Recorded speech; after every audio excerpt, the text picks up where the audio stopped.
Joyceville Institution is located 20 kilometers northeast of Kingston, Ontario. It is a minimum security site, the Regional Assessment Unit, as well as the Regional Temporary Detention Unit, with a capacity of just over 750 inmates. With it being both an assessment and a temporary detention unit, it means there's a lot of movement happening. And Correctional Officer Roger Levesque is in charge of overseeing all that movement. We spend the morning with Roger during his shift. I'm Roger. I'm a Correctional Officer CX2 at Joyceville Institution. I've been a correctional officer for over 15 years. It's a very interesting job. It's a job that keeps you on your toes. Not many other people can have the experiences that you have behind these walls.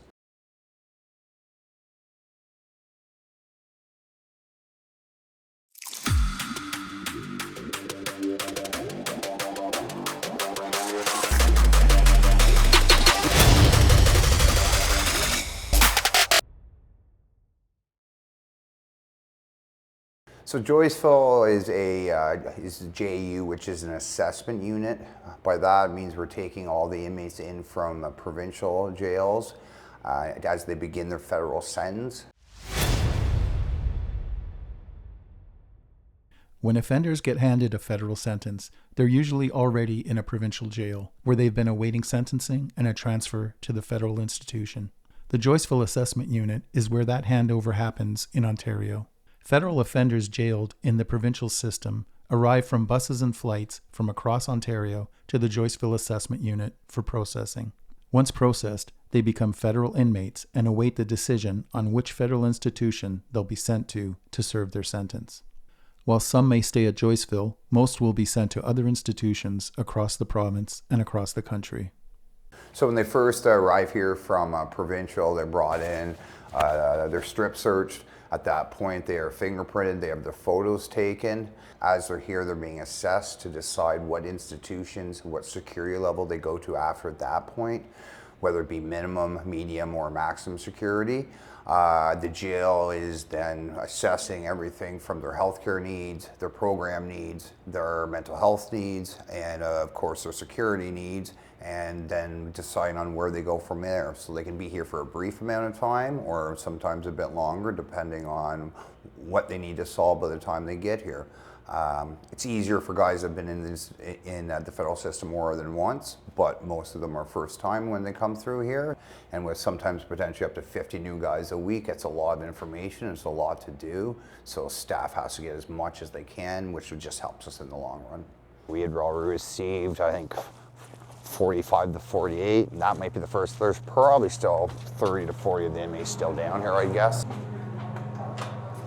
So all these guys will come in and just kind of work their way through. They'll see the correctional manager and they'll just keep going through. They'll normally go into there first if there's too many guys. If not, they'll just start the process of fingerprinting them, seeing health care, getting all their information. Here is all where the nurses, as you can see, they're all set up along there, different nurses and stuff, and they're meeting with each one of these guys. This closest table us are parole officers, so they're meeting with the guys. Mental health's back there as well, and this is a weekly occurrence here. That's what they would wear, the orange. And we take that. We take everything from them that's orange when they get here, because that's the provincial colors, and then they get our stuff. Once they're here, all they would have is what's in that bag. That's pretty much all their belongings in there. So, and they have them all sized out, as you can see. For guys, obviously down the road, if they need something else, we can switch it out. But for initially when they get here, that's what they get. So because the most these guys would hold is 10, which would be 5 buses, but most of the time you're getting maybe 4 to 5 from a jail. So we could get 8, 9 jails in one day. So they would have all, that's our salary report where you guys came through. They would have all got processed. We know they're coming on these days. They find out who's coming in. They call down to A&D. They say Ottawa's here. They have 5, just to give them a heads up, and they just start rolling in.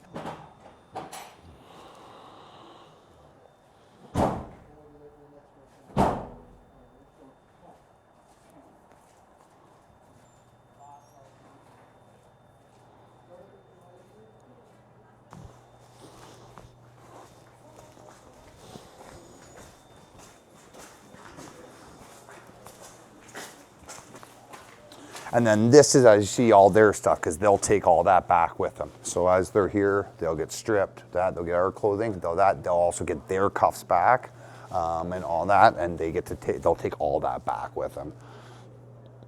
Our staff will tell them when they're ready for them, once we have room to put them in and start processing them, and they'll just come in bit. So when they came in here, they're going to that room to be stripped as they came in, so that's where the staff's taking them right now. Pictures are being taken there of them as coming through. Fingerprints done right up here. So that's all the initial once they get here. Then it depends on where they're at, whether they have to go have them wait for a bit. Normally they'll go in, sit for a bit, and then wait, and then they'll just start the process. They have to see every department before we say, okay, you can go to your range now. They also are allowed one phone call, so that's what they would be doing here at that point, because now it could take possibly up to a week until they can make another call, because it takes that long to get all this done with this many guys coming through. A lot of information giving as soon as they get off the buses. When they come in, we have staff there from every department giving them as much information as possible, both verbally and written. Now, when you get that information, of course, a lot of it flies over your head because there's so much to take, and it's nerve-wracking for them, especially if it's their first time in a federal institution. So we rely on, then once they get to the ranges, the officers play a huge role in telling them how the day's going with that. Each range has range reps, which then help us out with explaining all the stuff.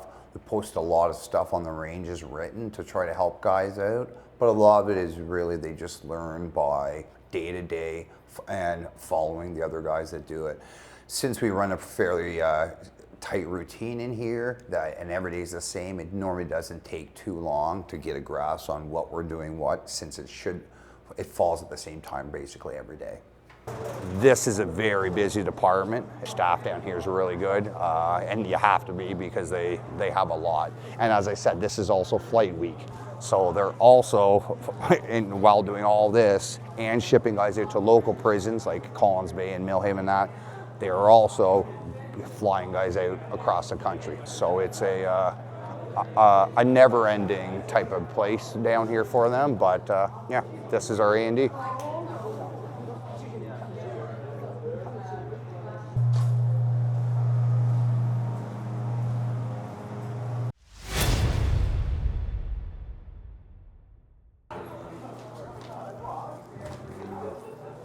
Look at that. Not bad, eh? That's it? Bust day. And that's strip. Hey, it's Raj. Do you know one of your guys says court at 1:45? Okay, perfect. I'll set it up and I'll just make sure he stays on range, and then I'll call you ballpark 1:30, 1:35, and we'll get him over here. Okay, appreciate it. Thank you. Okay, bye. So my job is I'm kind of in charge of the movement of the jail, from everything from our meds parade to work to our passes throughout the day, Monday to Friday, both morning and afternoon. It's just getting a lot of inmates where they need to be, to all their different appointments, to their programs, to see their parole officers. It's a lot of inmates, a lot of new inmates doing that every day.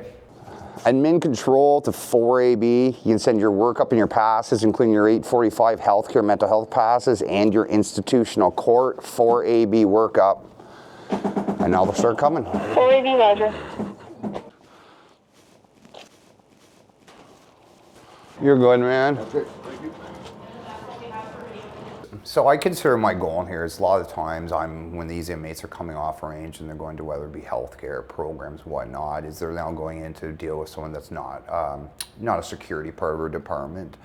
I'm trying to get these guys in the mindset of what they're going into, and by that I mean that I'm trying to talk to them in a manner that they're not riled up, that they are able to, because they're going into sometimes get bad information. Sometimes as I said, they're always stressed from being in federal institution.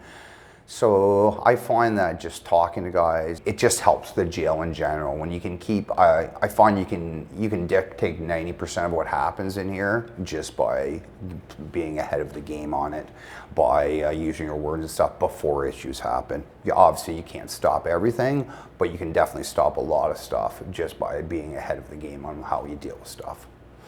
Okay, 1, 2, I can take one more. Yeah, 3, you're welcome. There's nothing that happens in the institution movement-wise that does not go through Roger. So Roger will control our movement up to healthcare. He'll control our movement down to programs, to all of the different work locations. He knows the guys, the numbers of inmates that he has up in clinic. He knows the number of guys that he has downstairs in the mental health department. He coordinates all of that, and he has all of those different departments working together in unison so that he can do safe and secure movement throughout the institution. When you're in an institutional setting, routine is highly important, right? Routine, consistency, predictability, and it's guys like Roger that help that along.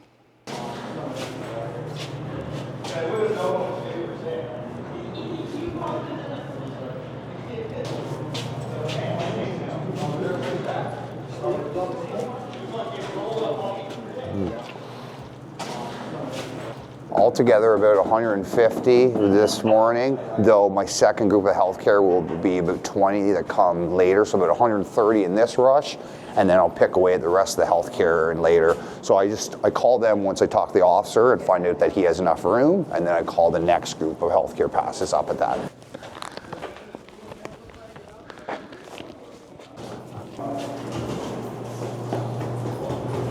Yeah, I for sure feel like I'm making a difference in the lives of some of the inmates. When you take the time to actually, listen to them, and that could be more than they've had happen to them in years. So just something little that, to anybody else would be minuscule, to them is a huge thing. And that little thing there is now opened the door for us to be able to communicate. Just taking your time to actually make them feel like they're being heard by someone is sometimes really huge in this spot. Given last call for work, 4AB admin control, 3AB. You can send your work up in your passes, including your 845 healthcare mental health passes and your institutional court. 3AB work up.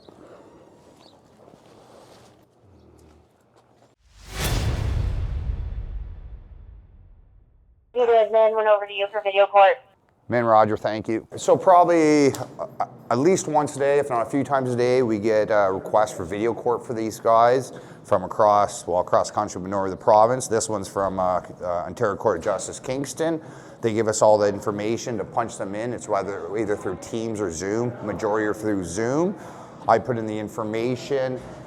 We bring the inmate over, and then they have their court here for anything. It's just normally remands, and normally they're in there for a very quick time. It just saves us having to drive them to the courthouse and stuff. All of this has come since COVID, and we've actually in the process of adding 2 new video courtrooms because we do so many of them, and a lot of the time they're at the same time, so we have to hold guys.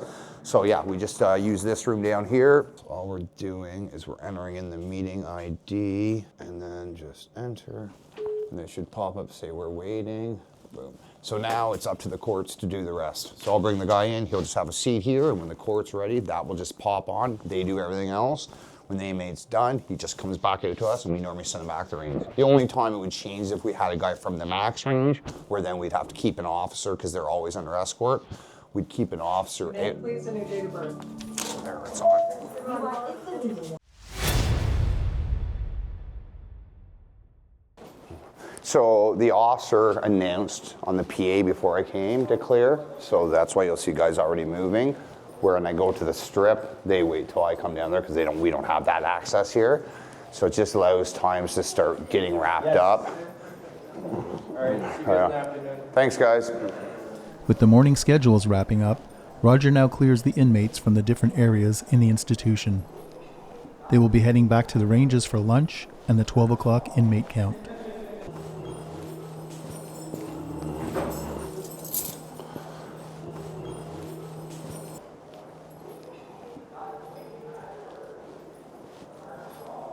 So yeah, this is inmate gym as well. all this. There will be inmates during the day down here, but just the workers, the rec workers and whatnot. Their boss's office up there, and but other than that, this is pretty quiet during the day. This area. But as we get back, it should be cleared out, and then that's all rec cleared. Strip control. The unit's going to clear the strip now.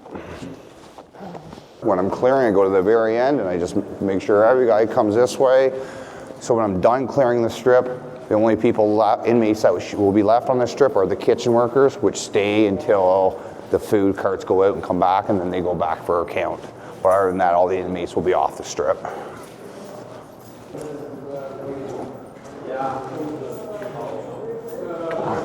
Just giving Corcan a heads up so they have time to turn all their machinery off and get all cleaned up, and then I'll get them on the way back.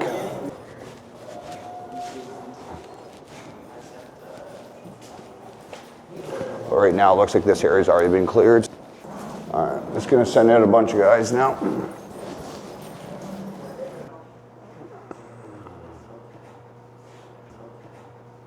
One, two, right on. Thanks, guys.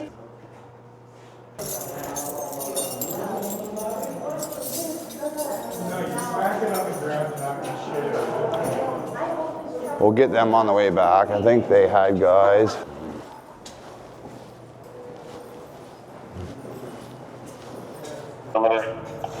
All right. And so when I buzz the time, gives them time to turn the machinery off. The inmates can go wash their hands, whatnot. They have work boots. They have to change back into their running shoes, take off their gloves, put their glasses back, all that stuff. So that by the time I get here, now I'm just making sure that everyone's where they need to back at the ready to go. But before the other officer lets them out, I'm gonna go check the shadow board, which is where the tools that could have been used by the inmates, to make sure they're all back where they belong. Once I realize they are, I'll give my partner a thumbs up and he'll let the inmates leave, and then I'll be cleared. So this is, so you can see they're all just lined. Some have been X'd out, so I know they're never here. But other than that, if I ever came in here and once in a while and this was missing, I would just go ask the staff. As long as I've been doing this, there's probably been a dozen times there has been a tool in here. Every single time it's been a staff member that has it. It's never been an inmate that's taken it. They're just still working and don't know I'm here yet. So, and that, but obviously we still check this every day to make sure they are where they need to be.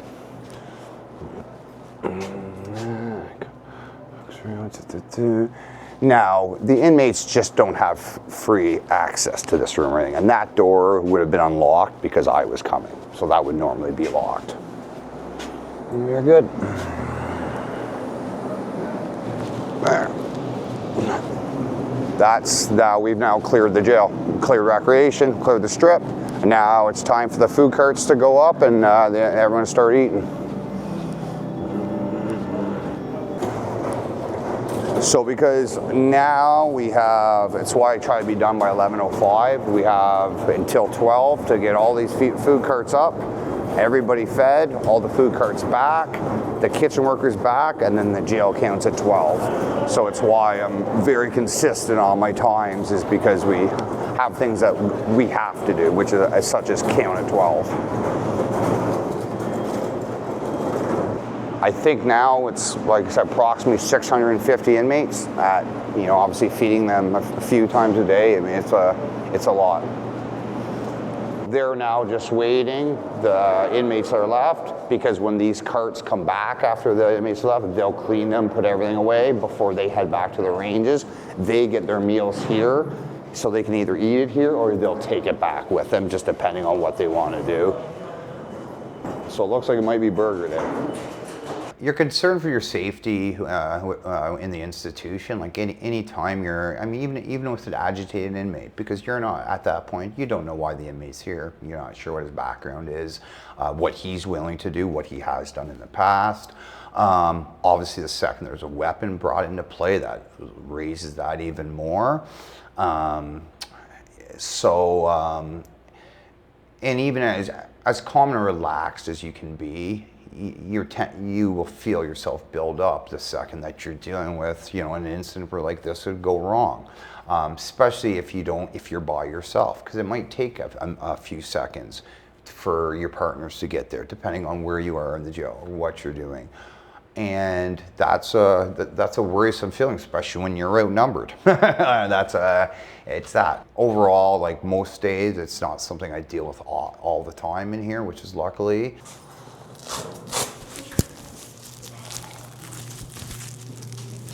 Well, a good day for me is, you know, when I'm on schedule, when I get everyone where they need to be, we don't have any major issues. Staff's happy when I'm happy. You know, you definitely have a lot of laughs in here, and you know, as tough as days we do have, luckily there are some days that are actually enjoyable. I will go home to my wife and I'll tell them, like, that was a good day today, and I'll walk on a smile, and she knows that.